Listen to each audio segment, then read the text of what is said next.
নবীজির দাদা Abdul Muttalib ছিল 10 সন্তান।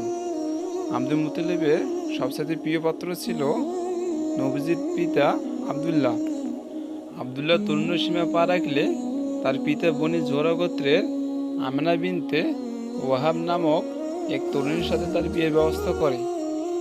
বিয়ের পর আমেনা অন্তঃসত্ত্বা হবার 3 মাস পর আবদুল্লাহ এক বাণিজ্যিক কাফেলার সাথে সিরিয়ার উদ্দেশ্যে রওনা হয়, কিন্তু প্রত্যাবর্তনের পথে প্রোগান্ত হয়ে মদিনায় বনি নাজ্জার গোত্রে তার মামাদের কাছে অবস্থান করেন এবং সেখানে তার মৃত্যু হয়।